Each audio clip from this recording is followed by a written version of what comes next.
Ma chère Daphné, je passais une vie exempte du chagrin, de remords et d'envie.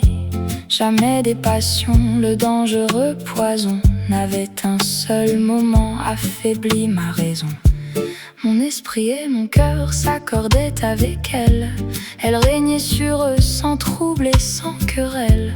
Et je ne sentais point les mouvements pressants que cause dans un cœur la révolte des sens. Nul de mes sentiments n'était digne de blâme. Je m'abandonnais tout au penchant de mon âme et goûtais le repos que donne un doux espoir, que sans que l'on y pense on fera son devoir. J'avais reçu des dieux une âme grande et fière, un cœur tout innocent et beaucoup de lumière. Et même je devais à la bonté des dieux un corps assez bien fait pour le plaisir des yeux. Ma jeunesse, Daphné, goûterait tous mes charmes. Mille et mille bergers m'avaient rendu les armes. Les plus galants d'entre eux allant sur nos coteaux pour chanter mes vertus, enfler leurs chalumeaux. Chaque jour j'entassais victoire sur victoire. Un défaut, disait-on, se posait à ma gloire. On me le reprochait mille fois chaque jour, et ce défaut était de n'avoir point d'amour. Les rochers, les échos, les arbres, les fontaines, ces confidents discrets, des amoureuses peines qui font tous les plaisirs, des secrets amoureux, surpris de me trouver plus insensible qu'eux, et prévoyant qu'un jour, ayant l'âme moins dure, je pourrais leur conter quelque illustre aventure. D'un mouvement jaloux me donnait par dépit des conseils qu'on entend quand on a de l'esprit. Enfin, à m'enflammer, tout m'invite et me presse, et tout semble périr si je suis sans tendresse. Pourrais-je résister? N'avons-nous pas toujours un penchant naturel pour de tendres amours?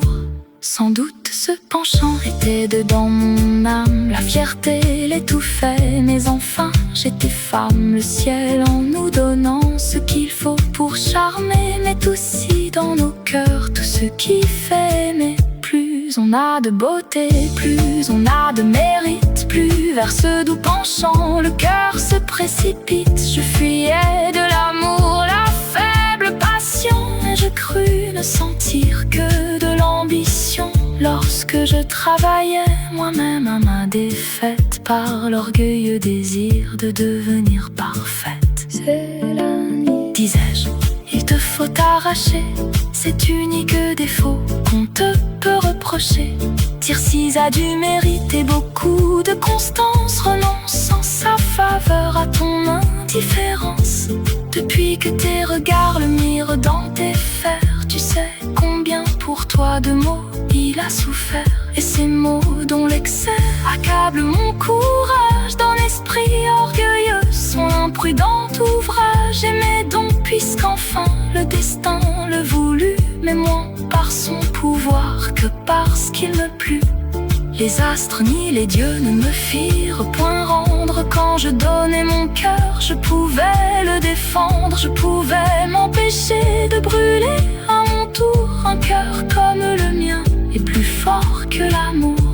Qu'il sache cet ingrat qui maintenant me brave, que je forgeais les fers qui me rendent esclave, que s'ils sont trop pesants je saurais les briser, et qu'il apprenne enfin à se désabuser. Qu'il est cruel, Daphné, que mon expérience ne puisse s'accorder avec mon espérance. Que n'espérais-je pas dans ces moments heureux où je croyais dire si fortement amoureux, et qu'il me semblait voir dans nos âmes fidèles tout ce qui peut former des amours éternels.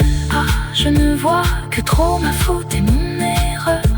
Je méconnus celui qui cause mon ardeur, et dans l'aveuglement d'une tendresse extrême, on croit facilement d'être aimé quand on aime.